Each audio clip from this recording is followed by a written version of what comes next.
Emma Collins felt her cheeks burn as every eye in Manhattan's most exclusive ballroom settled on her.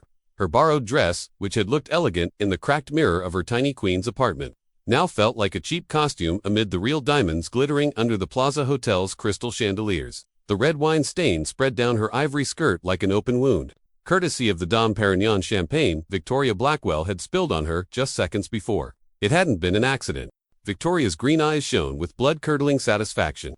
Hello, before continuing with this story, tell me in the comments where you're listening to me from. I'm thrilled to imagine the places these words come from. Now, let's get back to this story that will change everything you believed about love, power, and the sweetest revenge. The grand ballroom of the Plaza Hotel, with its gilded columns and 19th-century frescoes, had become a silent tribunal. Emma could hear every venomous murmur, every stifled laugh, every cruel comment that floated through the perfumed air like invisible daggers. The women in Chanel and Dior watched her over their champagne glasses, their eyes glittering with that particular cruelty possessed only by those who have never known true vulnerability. But what struck her the most, what truly made her world crumble at that moment, was the look on Alexander Kane's face. The man for whom she had risked her 6-month savings to buy the dress, for whom she had lied to her boss about being sick so he could be there that night, for whom she had believed it was worth dreaming of a different world. His blue eyes, the color of the ocean in winter, which had once gazed at her tenderly as he stroked her hair in the privacy of his office after hours, now regarded her with something dangerously resembling embarrassment. Even worse, with something resembling disgust. Alexander Kane wasn't simply a billionaire. He was a living legend in the business world. At 32, he had built Kane Industries from the ashes of the bankrupt family business he had inherited at 22, turning it into a conglomerate that spanned everything from technology to real estate, from media to renewable energy. Forbes had put him on the cover 3 times. Time had named him one of the most influential people in the world 2 years running. The media called him the modern-day King Midas, the visionary who could predict market trends with almost supernatural accuracy. But to Emma, for the past 6 months of secret encounters, he had simply been Alex, the man who had shown up at the coffee shop where she worked every morning at 7:15, always ordering the same thing, black coffee, no sugar, with a smile that could light up all of Manhattan. The man who had stayed after closing time one rainy March afternoon, helping her clear tables while she told him about her dream of becoming a writer. The man who had started arriving 15 minutes before closing time, bringing books he thought she would enjoy, staying until the last customer left so they could talk uninterrupted. The man who had made her believe that fairy tales could be real. For 6 months, Emma had lived in a bubble of secret happiness.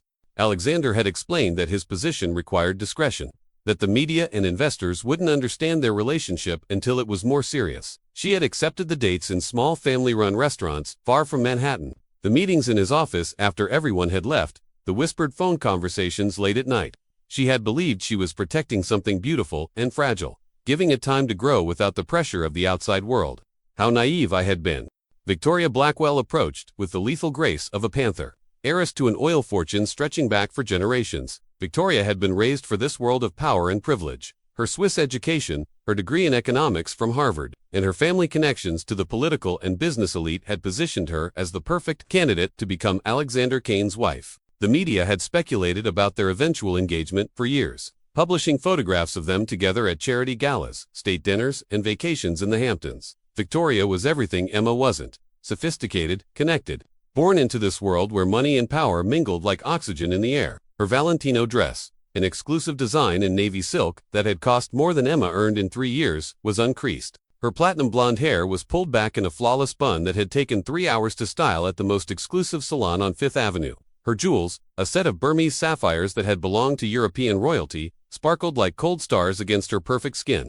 "Emma, darling," Victoria murmured in a voice that sounded like poisoned honey, her lips curving into a smile that didn't quite reach her eyes. "I think this event is a bit out of your socioeconomic status. Wouldn't it be more appropriate for you to return to serving coffee where you belong?"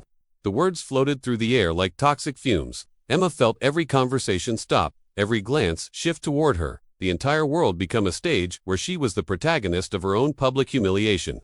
But what really destroyed her wasn't Victoria's words. It was Alexander's deafening silence. Emma had rehearsed this moment in her mind dozens of times over the past few weeks, ever since Alexander had finally given her the invitation to the Kane Industries annual benefit gala. She had imagined how he would proudly take her arm, how he would introduce her to his colleagues and partners, how she could finally take her rightful place at his side. She had dreamed of how he would defend their love if anyone ever questioned their relationship.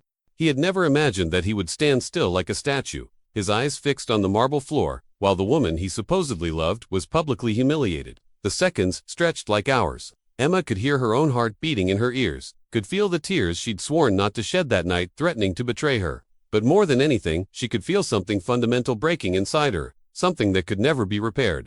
"You're right, Victoria," Emma said finally, her voice surprisingly firm despite the emotional earthquake shaking her insides. "This isn't my place." She turned to Alexander, who finally looked up.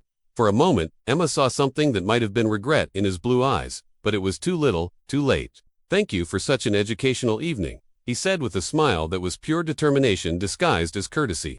With dignity as her only armor, Emma lifted her chin and began her walk toward the exit. Each footstep on the marble floor resonated like a hammer hitting a coffin, the coffin of the naive woman who had believed in fairy tales. Conversations gradually resumed around her, but Emma could feel the eyes following her, could hear the snatches of cruel comments that would stay with her for the rest of her life. Poor girl, she didn't know what she was getting into. It was obvious he didn't belong here. What did he expect? Alexander must be relieved to be rid of that complication. Emma didn't run, even though every fiber of her being screamed at her to flee. She didn't allow her shoulders to slump, even though the weight of humiliation threatened to crush her. She didn't turn to see if Alexander was following her, because she already knew the answer.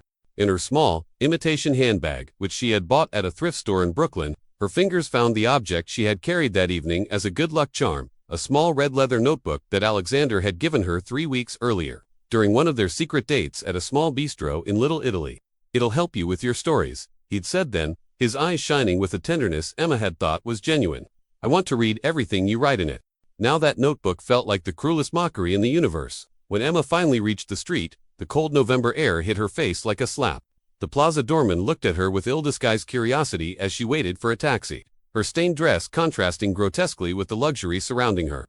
A group of photographers who had been waiting to capture the celebrities leaving the event completely ignored her.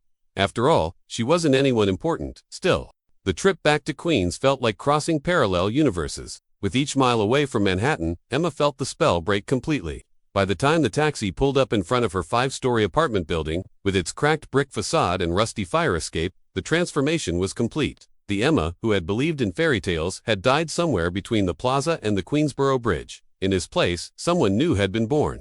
Someone tougher, more determined, more dangerous.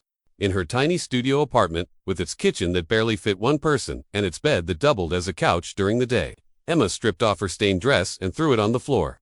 She took a cold shower because the heater had failed again, put on her most comfortable pajamas, and sat down at the only desk she had, a folding table she'd bought at a garage sale. She opened the red notebook and, for the first time since Alexander had given it to her, wrote something in it.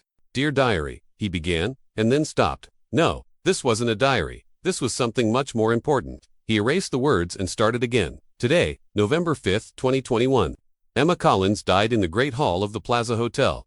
In her place was born someone who will never again be humiliated, who will never again depend on another person's love or approval to validate her existence, who will never again be underestimated." She wrote for hours, filling page after page with plans, dreams, determination turned into words. She wrote about the publishing house she would create, the books she would publish, the empire she would build from the ashes of her broken heart. She wrote until her eyes closed from exhaustion and she fell asleep over the notebook, fresh ink staining her cheek. What Emma didn't know was that her silent, dignified exit had left an indelible impression on more than one person that evening.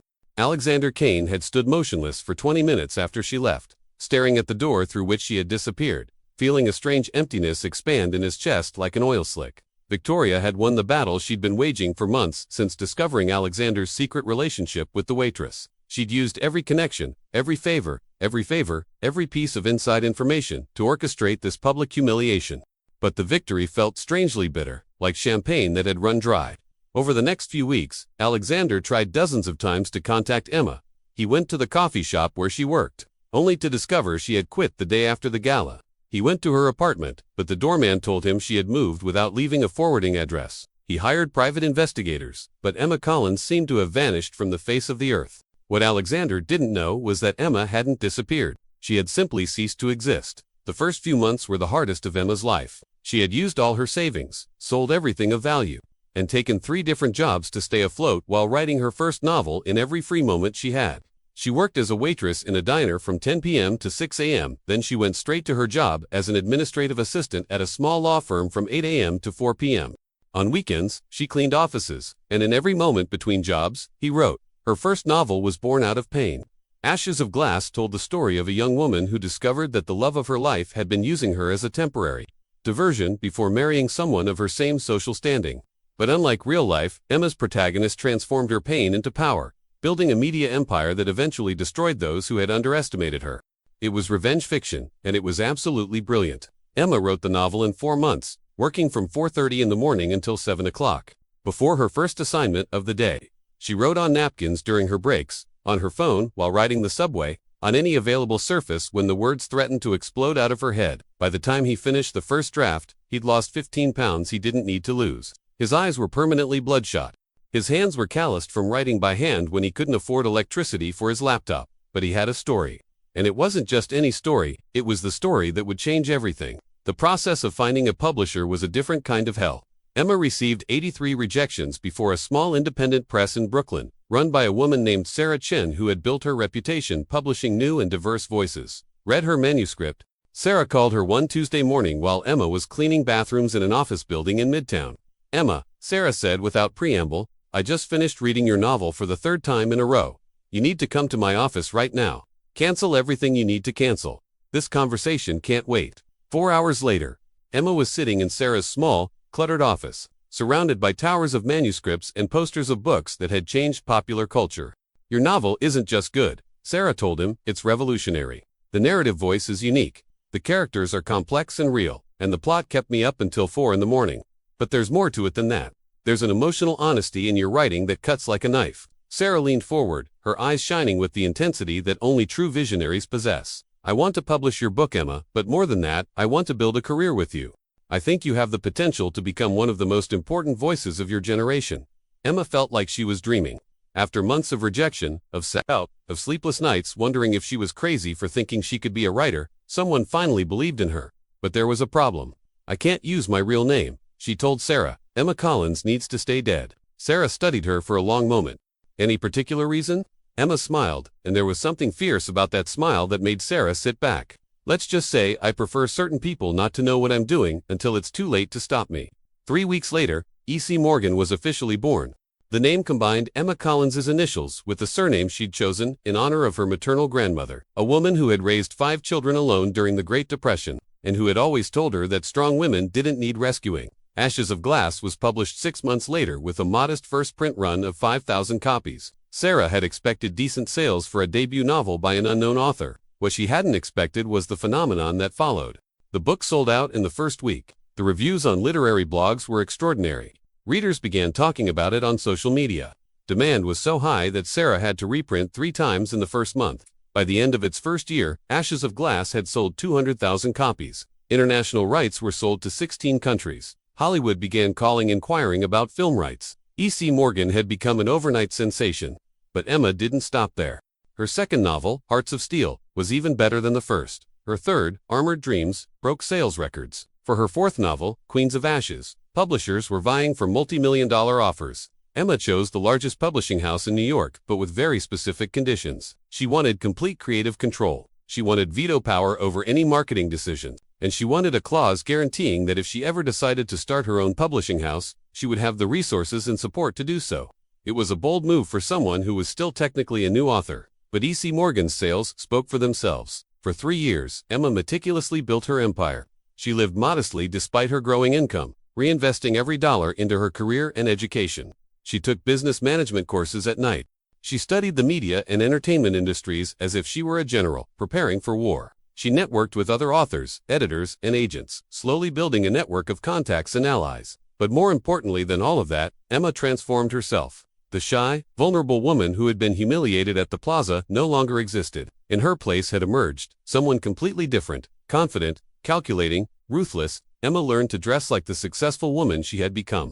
She hired a personal stylist, a voice coach, and even took body language classes. She became the version of herself that would have intimidated the old Emma. And all this time, the red notebook never left her side. It had become more than just a journal. It was her personal Bible, filled with plans, strategies, and reminders of why she was doing all this. By the end of her 3rd year as E.C. Morgan, Emma had sold more than 2 million books worldwide. She had appeared on Forbes' list of the richest authors under 30. Her novels were being adapted for Netflix, and she had enough capital and influence to realize the plan. she'd been developing since that first terrible night in the Red Notebook. It was time to create Morgan Media. The creation of Morgan Media was a seismic event in the publishing industry. Emma had spent months secretly gathering the industry's best talent, disaffected editors from the major publishing houses, ambitious agents seeking more autonomy, and successful authors tired of being treated as products rather than artists. Her proposal was revolutionary, a publishing house that put authors first, that shared profits more equitably, that gave writers real creative control over their works. It was the complete opposite of the traditional system that had rejected Emma so many times. Investors were initially skeptical. A 28-year-old author wanting to challenge established giants seemed like David facing Goliath. Except Goliath had an army of corporate lawyers and virtually unlimited resources. But Emma had learned to play the game better than those who had taught her. She presented meticulously researched business plans. She had identified niche markets that major publishers were ignoring. She had signed contracts with a dozen best-selling authors who were willing to follow her. And she had something no business plan could quantify, a steely determination forged in public humiliation. Morgan Media officially launched in September 2024 with an initial investment of $50 million. By December, they had acquired the rights to 20 potential bestsellers. By March of the following year, they had signed a distribution deal with Amazon, putting them in direct competition with major publishing houses. Emma was no longer just a successful author. She had become a disruptive force in a century-old industry. And finally, for the first time since that night at the Plaza, she felt ready to return to Manhattan as the woman she had chosen to become. The announcement of Morgan Media's first annual Literary Philanthropy Gala appeared on the social pages of every major New York newspaper. It would be a fundraising event for writing fellowships for young people from disadvantaged communities, and it would be held in the most symbolic place Emma could imagine, the Grand Ballroom of the Plaza Hotel. The irony was delicious. Emma had chosen the Plaza deliberately, of course. She wanted to return to the place of her greatest humiliation as the most powerful woman in the room. She wanted every step she took on that marble floor to be a declaration of war against all those who had bet against her. But more than that, I wanted Alexander Kane to see exactly what the woman he'd let walk out of his life without a fight had become. Alexander had spent the last 3 years desperately trying to forget that night. He had married Victoria 18 months after the gala, a decision he had made more out of convenience than love. Their marriage was exactly what the media had predicted. A perfect alliance between two empires, a union that had cemented his position among New York's social elite. It was also completely empty. Victoria was a proper wife in every way. She knew how to conduct herself at social events, understood the intricacies of corporate politics, and never publicly embarrassed him. But Alexander realized he was missing something he'd had with Emma that he'd never find with Victoria, a genuine connection with another human soul. With Emma, I could have simply been Alex. With Victoria, I always had to be Alexander Kane, the CEO, the brand, the public face. When his executive assistant had told him about E.C. Morgan, the new literary sensation revolutionizing the publishing industry, Alexander had felt a strange pang of nostalgia. The name vaguely reminded him of someone, though he couldn't quite put his finger on why. It wasn't until she saw E.C. Morgan's photograph on the cover of Forbes, headlined The New Queen of Modern Literature, that the world stopped completely around her. Even after 3 years, even with shorter hair and professional makeup, even with the transformative confidence radiating from every pixel of the photograph, Alexander would have recognized those eyes anywhere. Emma, his Emma. The woman he'd lost through cowardice, whom he'd abandoned for social convenience, whom he'd haunted in nightmares for 1,000 nights. She had become E.C. Morgan, a billionaire in her own right, one of the most influential women in media, completely out of reach. The irony was so perfect it almost took her breath away. Alexander spent hours that night reading every article he could find about E.C. Morgan. He read about her meteoric rise, her innovative approach to the publishing industry, her upcoming charity gala. He read between the lines, searching for any trace of the Emma he had known in the powerful woman she had become. And somewhere between admiration and regret, he made a decision that would change everything. He was going to attend the gala. He was going to see her face to face, and he was going to try to repair the biggest damage he'd ever done. On the day of the Literary Philanthropy Gala, Emma woke up in her Upper East Side penthouse with a mixture of anticipation and nerves she hadn't felt in years. She had visualized this day hundreds of times, planned every detail with military precision. But now that it had finally arrived, she felt like she was about to jump off a cliff. Her housekeeper, Maria, had prepared her favorite breakfast, French toast with strawberries and Colombian coffee. But Emma could barely eat. Her stomach was filled with butterflies that looked more like eagles. Her day began with a 2-hour session with her personal stylist, Jacques, who had flown in from Paris especially for the occasion. The dress they had chosen for that evening was a masterpiece, a unique ISOB design in black silk with crystal embroidery that looked like constellations when it moved. It was elegant, powerful, and cost more than the annual salary Emma had earned working at the cafe. But more important than the dress was what it represented, the armor of a warrior, who had won every battle she had fought to get here. As Jacques worked on her hair, creating soft waves that framed her face with effortless elegance, Emma mentally reviewed her speech from that evening. She had written and rewritten the words dozens of times, polishing each phrase until it shone like a diamond. He wouldn't directly mention his past that night. He didn't need to. His mere presence would be enough of a message for those who had bet against him. At 5 in the afternoon, Emma was ready. She looked in her bedroom's full-length mirror and saw a woman she barely recognized from her previous life. This Emma had a confidence that came from within, an elegance she had learned but was now genuinely hers, a strength she had built from the ground up. The red notebook rested in her Hermes handbag. As always, some habits die hard, and Emma never went anywhere important without it. Her limo was waiting for her downstairs. As they traveled toward the plaza, Emma watched the familiar streets of Manhattan pass by through the tinted window. It was the same road she had taken 3 years earlier in a yellow cab, quietly crying as she drove away from her broken heart. This time, she returned as a conqueror. The Plaza Hotel had been transformed for the gala. The same ballroom where Emma had been humiliated now glittered with decorations she had personally approved, white orchids, floating candles, and lights that created an atmosphere that was both elegant and cozy. It was as if she had taken the place of her nightmare and turned it into her dream. Guests began to arrive as Emma made the final adjustments in the private room she had reserved to prepare for the event. Through the closed-circuit monitor she had set up, she could see the celebrities, politicians, and industrial titans who had accepted her invitation arriving one by one. And then he saw it. Alexander Kane stepped out of a black limousine, looking as devastatingly handsome as ever, in a tuxedo that probably cost more than a new car. His dark hair had a few new gray streaks at the temples that only made him look more distinguished. His blue eyes scanned the hotel entrance as if he were looking for something specific, or someone specific. Emma felt like she'd been punched in the stomach. After 3 years of mental preparation, of rehearsing this moment in her head thousands of times, actually seeing it there took her breath away for a second. But only for a second. She straightened, adjusted the crystals on her dress, and took a deep breath. This was her night, her event, her moment of triumph. Alexander Kane was just another guest. At least, that's what she told herself. Victoria Blackwell Kane stepped out of the limo after Alexander, and Emma had to admit she looked stunning. Her dress was a pale gold vintage Chanel that perfectly complemented her platinum hair. But there was something in her eyes, a tension around her mouth, that suggested their marriage wasn't the fairy tale the media had painted it to be. Emma smiled. She'd learned to read people much better in recent years. His personal assistant, Marcus, knocked softly on the door to the private lounge. "Miss Morgan, it's time," he announced in his calm voice that he had learned to trust completely.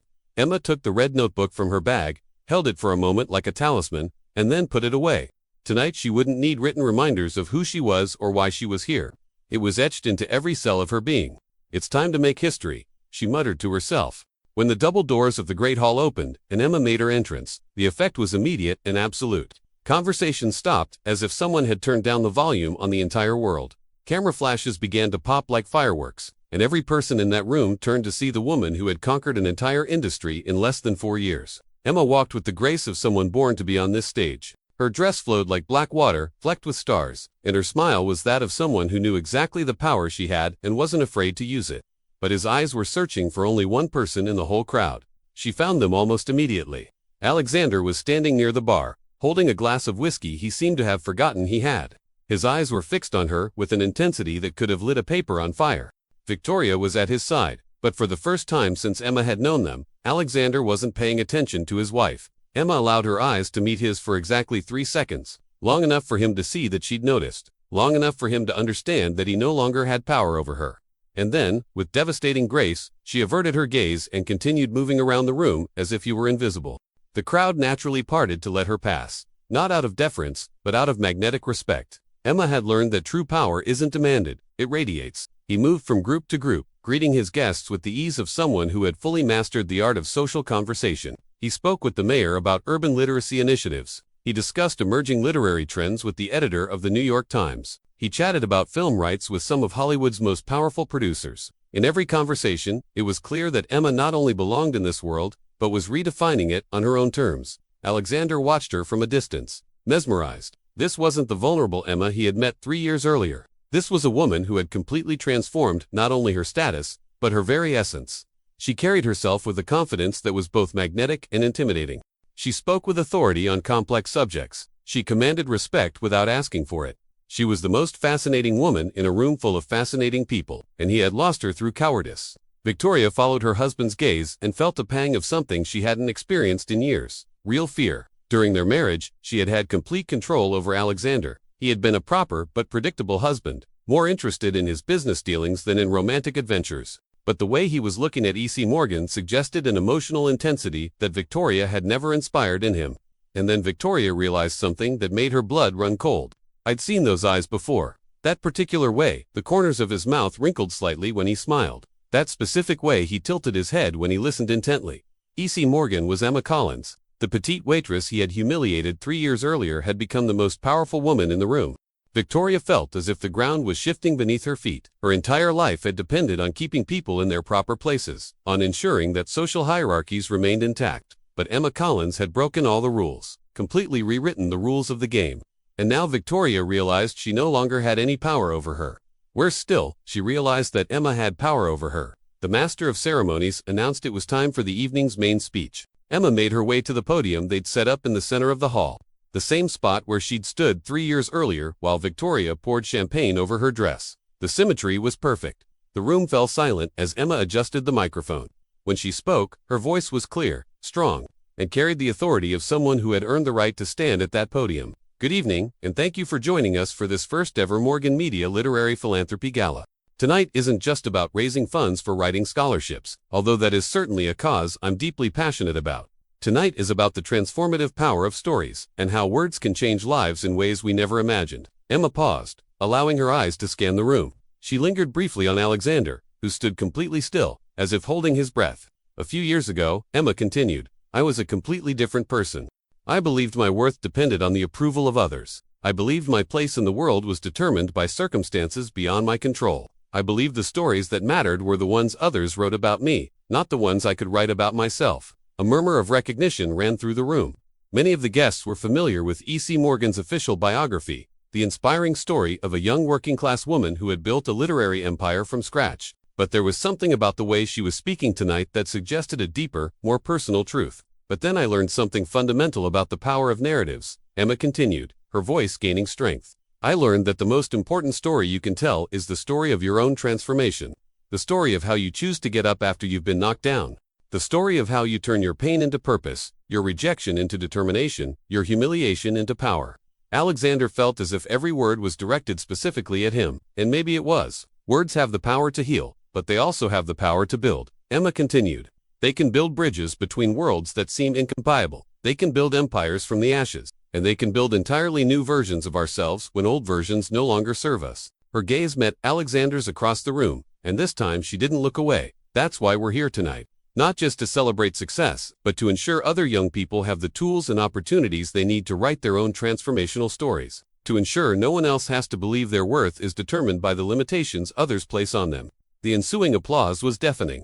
Emma had given more than a speech. She had given a masterclass in personal reinvention and had made every person in that room feel that they too could transform their own lives if they had the courage to do so. But for Alexander, the message was much more personal. It was a declaration of independence. It was an explanation of how he had lost the most extraordinary woman he had ever known. And it was an invitation to know the woman she had become. When Emma stepped off the podium, she was immediately surrounded by admirers, potential investors, and the media. But she kept an eye on Alexander, watching as he visibly debated whether or not to approach her. The decision was made for him when Victoria took his arm with a strength that suggested desperation rather than affection. Alexander, she whispered urgently, we need to talk. Now. She led him to a relatively private corner of the room, but Emma could see from a distance that Victoria was speaking quickly and urgently, her gestures suggesting barely contained panic. Emma smiled to herself. Victoria had finally understood exactly who she was dealing with. But Emma didn't have time to worry about other people's marital dramas. She had a gala to run, donors to cultivate, and a legacy to build. The evening continued with an effortless elegance that demonstrated Emma's organizational mastery. The dinner was impeccable. The entertainment was sophisticated yet accessible, and by the end of the evening, they had raised $2.3 million for writing scholarships. But the real triumph wasn't in the numbers. It was in the way Emma had commanded absolute respect from some of the most powerful individuals in the country. It was in how she had transformed a place of personal humiliation into a stage for her triumph. It was in how she had proven that the best revenge is not to destroy your enemies, but to become so successful that they become irrelevant. As the guests began to leave, Emma managed to keep herself occupied with important conversations every time Alexander tried to approach her. It wasn't accidental. She'd learned that timing is everything, and tonight wasn't the time for private conversations with her past. Alexander realized what she was doing, and had to admire the grace with which she was avoiding him. She wasn't cruel, she wasn't obvious, just unattainable. Finally, with only a few people left in the room, Alexander made a desperate decision. He approached Marcus, Emma's assistant, who was overseeing the final cleanup. "I need to speak to Miss Morgan," he said. "It's important." Marcus studied him with eyes that had learned to read people quickly. "Miss Morgan has a very busy schedule, Mr. Kane. But may I ask if you have time tomorrow for a meeting in your office?" "Not tomorrow," Alexander said.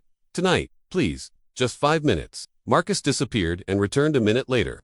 "Miss Morgan says she can give you 3 minutes in the private room where she prepared before the gala. Follow me." Alexander followed Marcus through halls he recognized from the plaza, his heart beating as if he were walking to his own execution. Emma stood by the window of the private parlor, still in her ball gown but with her shoes off, a concession to humanity that somehow made her seem even more powerful. The red notebook lay open on the table beside her. "Alexander," she said without turning around as he entered. "You've grown some gray hair."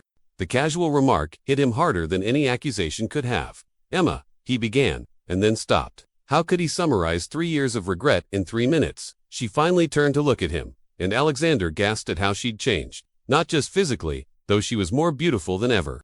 It was something in her eyes, a depth and strength that hadn't been there before. "You have 2 minutes and 30 seconds, she said, consulting a diamond watch that probably cost more than the apartment he lived in when he met her. "I came to apologize," Alexander said quickly. "For that night, for not standing up for you, for being a coward." Emma studied him silently for a moment that felt like an eternity. "And what makes you think I need your apology?" he finally asked. The question hit him like a hammer. Because of course, she didn't need them. She had built an extraordinary life without him. She had found the success, the respect, the power he had believed she could only obtain through him. "You're right," he admitted. "You don't need them, but I need to offer them." Emma closed the red notebook and walked over to him until they were only a few feet away. "Alexander," she said, and there was something in her voice that made him listen with every fiber of his being. "3 years ago, you destroyed me. Not only did you publicly humiliate me, but you destroyed my faith in my own judgment, in my ability to trust others, in my right to occupy spaces I had believed were mine." Each word was like a knife, but Alexander forced himself to listen without interrupting. "But also," Emma continued, "you gave me the greatest gift of my life. You gave me the opportunity to discover who I truly was when I had nothing else to rely on but myself. You gave me the motivation to build a version of myself that would never depend on another person's validation." She moved even closer, and Alexander could smell her perfume, something expensive and sophisticated that she hadn't worn when he first met her. "So thank you," she said with a smile that was both beautiful and devastating. "Thank you for teaching me that the only person I can completely trust is myself." Alexander felt like he was being eviscerated with surgical elegance. "Emma," he murmured, "is there any chance we can start over?" The question hung in the air between them like smoke. Emma studied him for a long moment, and Alexander could see complex calculations developing behind her eyes. "Start over," he repeated slowly. "As what? As friends? As business partners? As something more?" "I don't know," Alexander admitted. "I only know that I've thought about you every day for the past 3 years. I know that I lost the most extraordinary woman I've ever known because of cowardice and social convenience. And I know that the woman you've become is even more extraordinary than I ever imagined." Emma nodded slowly, as if processing information. "Does your wife know you're here?" he asked. Alexander took a deep breath. "Victoria and I are getting divorced. The papers were filed last week." "For me?" Emma asked with a raised eyebrow. "No," Alexander answered honestly. "For me? Because I realized I've been living a life I don't want with a woman. I don't love to maintain an image that turns out I don't care about as much as I thought." Emma walked to the window and looked down the street where her limousine was waiting. "Alexander," she said finally, without turning around, "I'm not the same woman you met 3 years ago. I'm not vulnerable, I don't need rescuing, and I definitely don't need validation from anyone else. If we were ever to explore anything, it would be as complete equals. Can you handle that?" Alexander moved closer until he was standing behind her, close enough to touch her but not quite there. "I can try," he murmured. Emma turned to look at him, and for the first time since entering the room, Alexander saw a glimpse of the woman he had known years before. Not vulnerability, but warmth. Not need, but openness to possibility. "Then maybe," he said slowly, "we can see what happens when two completely different people meet for the first time." He extended his hand towards him. "Hello," he said with a smile that was completely new to him. "I'm E.C. Morgan, writer, editor, and occasional industry disruptor." Alexander took her hand. feeling as if he were touching pure electricity. Alexander Kane responded, CEO, recently divorced, and apparently a fan of your work. Emma laughed, and the sound filled the room like music. Well, Mr. Kane, he said, would you like to have dinner with me tomorrow night? I know a little restaurant in Brooklyn that has the best pasta in town. Alexander smiled, feeling something he hadn't experienced in years. Real hope. I would love to, Miss Morgan. The next 6 months were like nothing Alexander had ever experienced before. Dating E.C. Morgan was like courting a force of nature. She had her own company to run, her own projects to oversee, her own fully developed life that didn't need him to complete. It was simultaneously humiliating and absolutely addictive. Emma, who had insisted he call her Emma only after their 5th date, didn't need him to pay for her dinners. In fact, she insisted on alternating who paid.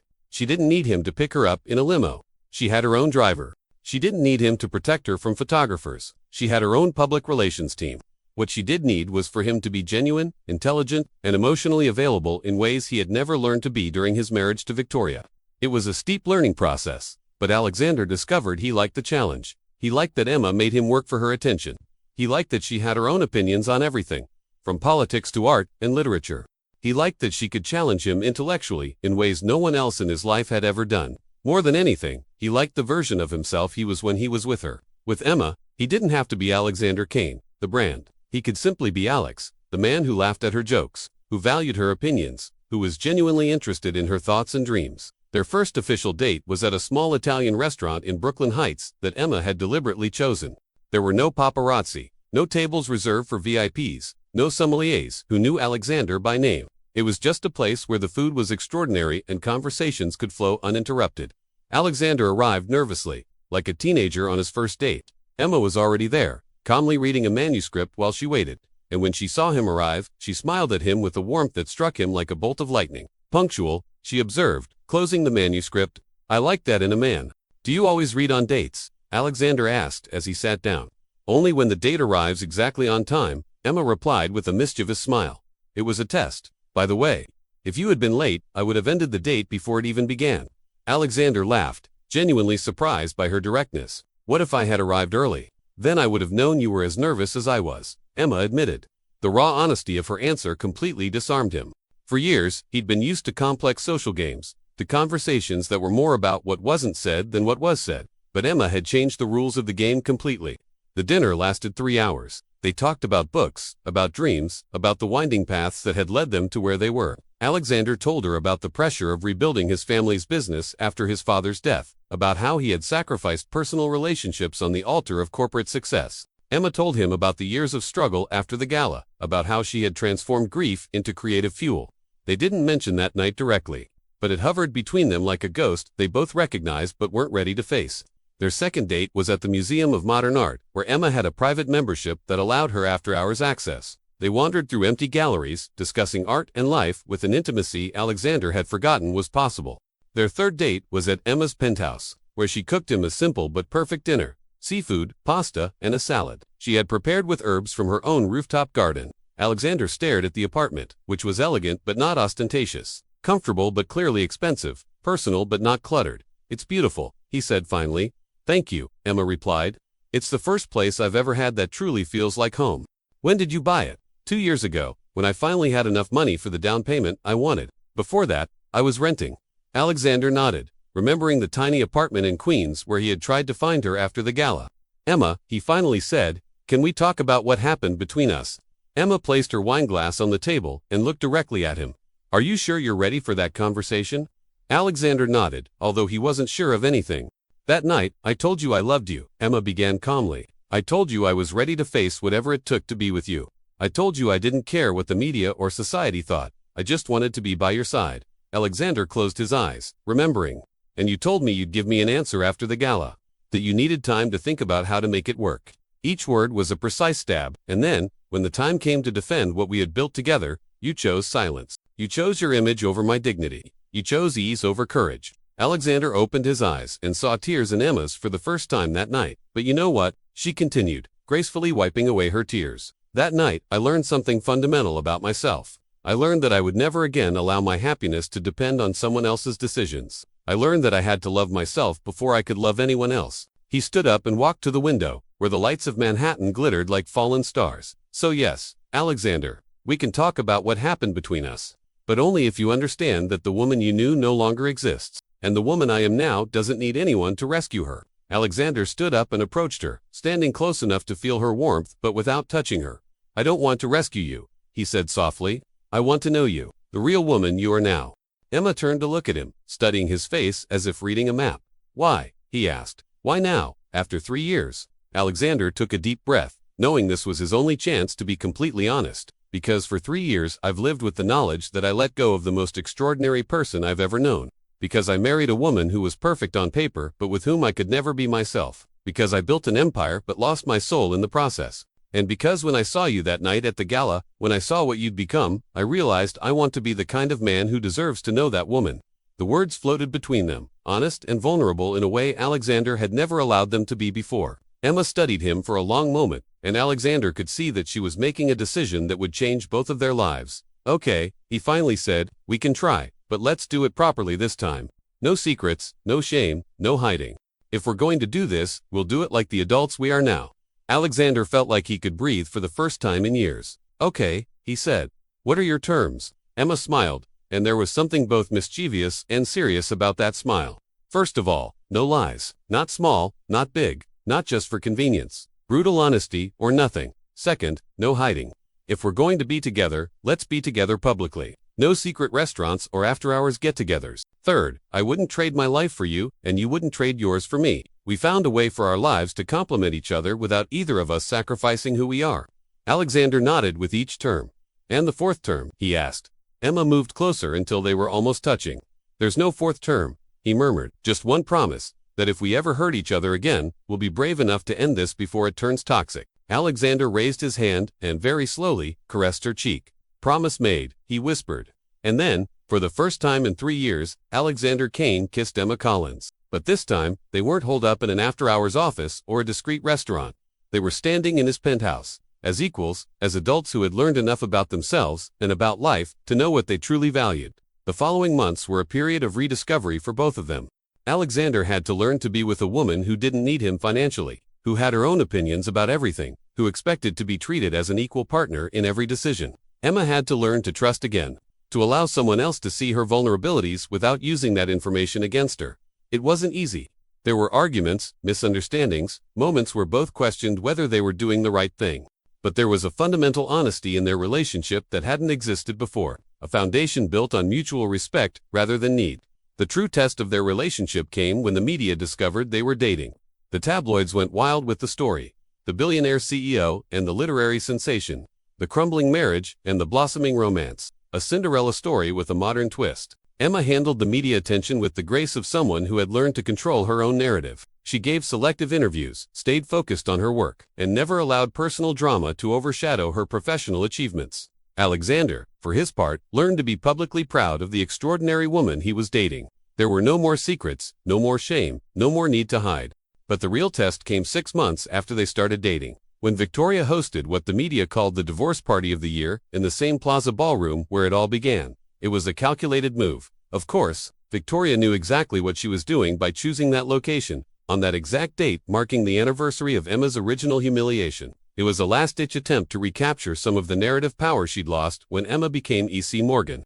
When the invitation arrived at Emma's office, she studied it for a long moment before smiling. "Marcus," he told his assistant, "confirmed that we'd be happy to attend." Marcus raised an eyebrow. He was one of the few employees who knew the full story. "Are you sure, Miss Morgan?" Emma opened the red notebook on her desk and wrote a few quick lines. "Completely sure," she replied. "It's time for this story to have its proper ending." On the night of the Victoria Ball, Emma chose her outfit with the same care a general would choose his armor for the final battle. She decided on a Stella McCartney dress in pure white, a color typically reserved for brides, but which on Emma sent a completely different message: purity of intention, clarity of purpose, and the confidence of someone who had already won the war before the battle began. Alexander picked her up at his penthouse, and when she opened the door, she was speechless for a moment. "You are," he began. Ready to close a chapter, Emma finished for him. The ride to the plaza was silent, but not awkward. Emma held the red notebook in her lap, open to a page she had written that afternoon. Alexander could see the words from where he sat, but he couldn't read more than the first line. "Today, I write the end of a story that began with humiliation and will end with grace." When they arrived at the plaza, the paparazzi were waiting. The flashes started before they even got out of the limo, and Emma could hear her name being shouted by dozens of photographers. E.C. Morgan had become a celebrity in her own right, and her relationship with Alexander had been tabloid fodder for months. But tonight was different. Tonight, Emma wasn't the woman who had fled in humiliation 3 years earlier. She was the woman who had built an empire from the ashes of that humiliation. They walked together down the red carpet Victoria had laid out, with Emma radiating a confidence that was both magnetic and intimidating. Questions shouted by reporters were brushed off with polite but firm smiles. Emma had learned that true power sometimes means not having to explain yourself. The hall had been opulently decorated, as if Victoria were trying to outdo the elegance of Emma's gala 6 months earlier. But there was something desperate about the ostentation, something that suggested Victoria was trying too hard to prove a point that had already lost its relevance. When Emma and Alexander made their entrance, the effect was immediate. Conversations stopped, eyes turned toward them, and for the first time since planning this party, Victoria felt a pang of doubt about the wisdom of her strategy. Emma moved around the room with the same regal grace she'd displayed at her own gala, but with something extra, the confidence of someone who no longer had anything to prove. She greeted old acquaintances who had ignored her years before, chatted with journalists now vying for her attention, and generally behaved as if she belonged right where she belonged. Because it was Victoria watched them from across the room, surrounded by her own supporters, but feeling strangely alone. Her divorce party was supposed to be a celebration of her liberation, a declaration that she had emerged victorious from the end of her marriage. But with Emma there, radiating success and genuine happiness, Victoria realized she had lost much more than a husband. She had lost the narrative. The inevitable confrontation came around midnight, when the crowd had thinned out and only the most dedicated guests remained. Victoria approached Emma at the bar, where she was ordering mineral water with a relaxed smile. "Emma," Victoria said, using her real name for the first time in years. "Or should I say, E.C. Morgan." "Victoria," Emma replied with perfect courtesy. "Congratulations on your divorce. I heard the settlement was generous." Victoria's smile was sharp enough to cut glass. "Not as much as your book previews, I imagine." Emma took a sip of her mineral water and considered Victoria for a moment. "You know what's funny, Victoria," he finally said. "For 3 years, I thought this moment would be about revenge. I thought I'd want to make you feel as small and humiliated as you made me feel that night." Victoria straightened, preparing for an attack. "But," he asked, "but I realized I don't care enough about you anymore to want to hurt you," Emma said with devastating calm. "You were a catalyst for my transformation, nothing more. And for that, really, I should be grateful." The words hit Victoria harder than any insult could have. Being told she was irrelevant, that her carefully orchestrated cruelty had ultimately benefited her victim, that she no longer mattered enough to hate her, was the cruelest kindness possible. Emma put down her glass and smiled at Victoria one last time. "I hope you find whatever you're looking for, Victoria. Everyone deserves the chance to write a better story for themselves." And with that, he walked away, leaving Victoria standing alone at the bar, finally understanding that she had lost a game she hadn't even realized was being played. Alexander found Emma on the living room's private balcony, where she was overlooking Central Park. The red notebook was open in her hands. "Everything okay?" he asked. "Perfect," he replied, closing the notebook. "I just finished writing the last entry I'll ever need to make about that part of my life." He showed her the page. In elegant handwriting, he had written, "Today I learned the difference between revenge and success. Revenge keeps you tied to your past. Success allows you to write your future. Today, I choose the future." Alexander took her hand, marveling once again at how soft it was despite all the strength it contained. "Ready to get out of here?" he asked. "More than ready," Emma replied, as they left the plaza for what they both knew would be the last time as part of this particular story. Emma felt something she hadn't experienced in years: complete peace. The Emma who had been humiliated in this place had finally, truly died. In her place was someone stronger, wiser, and infinitely more powerful. But more than that, I had learned that the greatest victories aren't those where you destroy your enemies. They're those where you become so successful that your enemies become irrelevant. 3 months later, Alexander proposed to Emma in the small Brooklyn restaurant where they'd had their first official date. It wasn't a grand gesture, no helicopter, no flash mob, no paparazzi. Just a man who'd learned what real love looked like, asking a woman who'd learned her own worth to share whatever came next. Emma said yes, not because she needed it to complete her, but because she wanted to see what they could build together as equals. Their wedding was a small affair, held in the garden behind Emma's Hamptons home, which she had purchased with her own money. The guest list was carefully curated: real friends, family, and the people who had supported them both during their individual journeys to becoming better versions of themselves. Victoria wasn't invited, of course, but it wasn't out of cruelty. She simply didn't matter enough to be included anymore. As Emma stood at the altar in a dress she'd designed herself, holding the hands of the man who'd learned to love the woman she'd chosen to become, She thought about the journey that had brought her here. The humiliation, the pain, the late nights writing by candlelight when she couldn't afford the electricity, the rejections, the small victories that built into bigger ones. The moment she realized she'd become everything she'd ever dreamed of being. The red notebook lay on a table near the altar, open to the first page she'd written in it 4 years earlier. But beside it lay a new journal, bound in white leather, ready for whatever story came next. Because Emma had learned the most important lesson of all. Every ending is really just a beginning in disguise. During their honeymoon in Tuscany, Emma and Alexander strolled through vineyards at sunset, talking about the future they would build together. Emma had decided to expand Morgan Media internationally, while Alexander was exploring investments in sustainable technology. They had separate dreams that intertwined, individual lives that complemented each other without getting lost in each other. One afternoon, while sitting on the terrace of his villa, Alexander found Emma writing in her new white diary. "What are you writing?" he asked curiously. "The next chapter," Emma replied with a smile. "It turns out that when you learn to write your own story, you never want to stop." He showed her what he had written. "Today I begin the story of Emma and Alexander. Two people who learned that true love isn't about needing someone else to be complete, but about choosing to share your wholeness with someone who does the same. This isn't a story about second chances. It's a story about real first chances." Alexander read the words and felt something that had been absent from his life for so long that he had almost forgotten how it felt. Genuine hope for the future. "I like the sound of that story," he said, gently kissing her forehead. "Me too," Emma replied, closing the journal and leaning against his shoulder as the sun set over the Tuscan hills. They had both learned that the best stories aren't the ones that never have conflict, but the ones that find a way to transform pain into something beautiful. They had learned that true love isn't about finding someone to complete you, but about finding someone worth growing alongside. And as the stars began to appear in the Italian sky, Emma knew she had found something she had been searching for all her life without knowing it. Not just love, but the peace of knowing that no matter what the future held, she had the tools to write her own story. The red notebook remained tucked away in his luggage, a reminder of the journey he'd taken to get here. But he no longer needed it to remember who he was or where he'd come from. It was etched into every cell of his being, transformed into wisdom, transformed into strength. Emma Collins had died at the plaza 4 years earlier. E.C. Morgan had been born from those ashes. And now, Emma Kane was ready to write the next chapter of a story she knew would be the most beautiful of all. The story of a life lived entirely on her own terms. And so she understood that true love isn't measured by the perfection of its beginnings, but by the courage to write new chapters after everything seems over. True power doesn't come from humiliating others, but from rising so high that revenge becomes irrelevant. And the best stories are the ones that begin with the words "everything seemed lost," and end with "but then everything changed." Because sometimes the bravest thing to do isn't to leave, but to choose to stay and build something completely new, with the wisdom of what we've experienced. If this story touched you, tell me in the comments from which country you're listening. Which part moved you the most? Was it Emma's transformation, her first triumphant gala, or perhaps the final reunion with Alexander? Like if you believe we all deserve a second chance at love and the opportunity to rewrite our stories. And don't forget to subscribe for more stories that speak directly to the heart. Remember that subscribing is completely free. Just one click and you'll never miss our next stories full of love, transformation, and second chances. See you in the next story.